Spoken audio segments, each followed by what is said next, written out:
Howdy ho, guys and gals. Welcome to the first installment of Stupid Bleep the Tool Guys Say. Yes, allegedly grown men making arguments like this. I have a whole list that I've compiled over the years, and we're going to break this up into a series of episodes of me ranting about the stupid thing that people like you or your friends say on the internet, claiming that they know about tools. First one up is so-and-so is just copying blank. I've heard it. They're copying Milwaukee. They're copying Makita. They're copying Cobalt. They're copying Snap-on. They're copying this. It's been said about Harbor Freight. I've heard it said about Milwaukee. I've heard it said about DeWalt. I've heard it said about a ton of different ones. And it comes in two flavors. The first flavor is the really idiotic one where they go, well, it's red, so they're copying Milwaukee. There's only three primary colors, folks. And there's three secondary colors. That means that there's really only 6 colors plus the opposites of white and black for the spectrum. And there are more tool brands than that out there.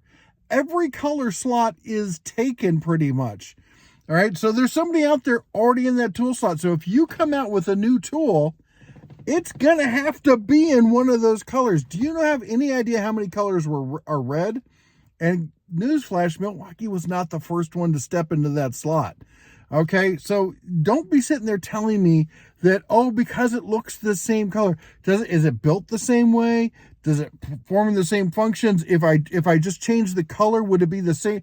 No, just because it's the same color doesn't make it the same thing. There's limited amounts of colors. There's got to be some overlap. So you need to step back and get some perspective there, because that's just literally one of the dumbest comments I've seen. You can't just say just because it's a similar color, they're copying someone. All the colors are kind of taken there. So the second one, though, is, and this often happens more with hand tools, but some with power tools, where they're copying them for blank. Newsflash, he who is without sin may cast the first stone. All you tool companies may now sit down. That's the business of the tool companies. They have been copying each other for years, and there isn't a tool company out there. Yes, I'm talking about Snap-on. Yes, I'm talking about Milwaukee. I'm even talking about Makita and DeWalt. All of them have copied someone else at some point. Snap-on was not the first company out there to put chrome on all of their tools. As far as I can tell, in North America, it was Craftsman. They made a big deal of it. And a lot of people said it was ridiculous, and the guy who chose to do it almost got fired over it. But ultimately, he was proved right. The mechanics wanted nice big, toolboxes of shiny tools. Craftsman didn't start that, but they're sure doing it now. And we see a lot of this happening in a lot of different industries. You see it with DeWalt, with the ratcheting on the table saw. You see, and there people copy. If it's a good idea, yeah, people are going to copy it, and it's what they do. And you can sit there and say, well, I want to go with whoever developed it first. Well, then fine. Then you find the tool company that's developed all their technology first and hasn't copied anyone else. Come in. There isn't one. They've all copied someone else. You get back there. All right. So that's that part of that rant. There isn't a company out there that is 100% or even largely not copying someone else or work that other companies have done down the line. They're all just sitting there waiting for, they're all waiting for SawStop's patent to expire. They all had a chance to buy it. They got put in front of everyone's table and they all said no. But they all have tables in the back. As soon as they're sure that those patents are dead, they're going to have SawStop like table saws out there. Are you going to sit there and go, nope, I'm going to go buy SawStop? No, you're going to buy your favorite brand with the SawStop-like technology that they waited the 17, 20 years for the patent to completely die off. And you are. Okay? I get it. If there's something new and inventive, and other people are circumventing the patent, or the person just didn't apply for a patent, and you want to support them, I get that.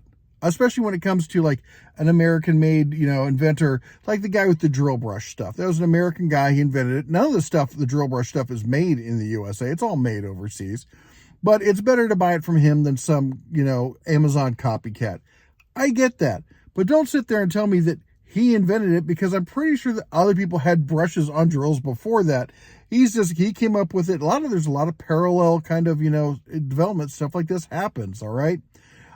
So don't get caught up in who did what first or whether somebody's copying it, because they all do it. Don't worry about the color of it. If you don't like the color, get a can of Krylon and spray paint it the color you want. A lot of people do. Focus on, is this company getting you what you want at the price point you want with the value, the value proposition that works for you. I think as tool guys, we need to stop being so tribal about everything. You've heard me on this channel talk about more than a lot of other people, which is fanboys. These companies, I don't care who they are. I don't care if it's Milwaukee or DeWalt or Harbor Freight or Shervon. They're not going to come over to your house and make you dinner. They're not going to help you put your kids through college. All right? They produce a product. You spend your money to buy that product. That's the end of the relationship. You don't owe them anything, and they certainly don't owe you anything. All right? Or they certainly don't think they do. Their marketing may tell you otherwise. Don't listen to the marketing. Listen to your pocketbook. Listen to the results you get. All right? Stop being a brand loyalist. You need to be a brand agnostic. Look for the value that works for you. Anyway, that's all I got for you today. You all take care. God bless. And as always, shine on.